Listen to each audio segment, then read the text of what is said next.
that between the state-directed payments and the cuts scheduled in this bill, there's a reduction of state-directed payments.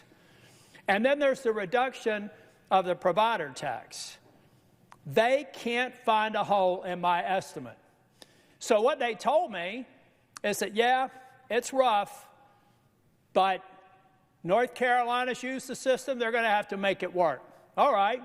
So what do I tell 663,000 people in 2 years or 3 years when President Trump breaks his promise by pushing them off of Medicaid because the funding's not there anymore, guys?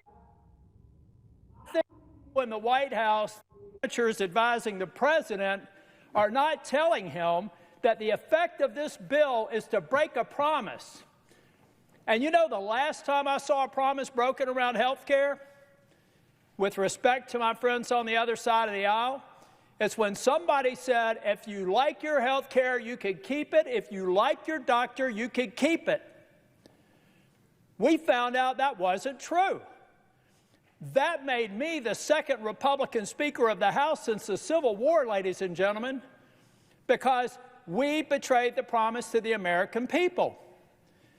2 years later, 3 years later, it actually made me a U.S. Senator, because in 2010, it had just been proposed. And just anticipation of what was going to happen was enough to have a sea change election that swept Republicans into the majority for the second time in 100 years. Now, Republicans are about to make a mistake on health care and betraying a promise. It is inescapable that this bill in its current form will betray the very promise that Donald J. Trump made in the Oval Office or in the cabinet room when I was there with finance, where he said we can go after waste, fraud, and abuse on any programs. Now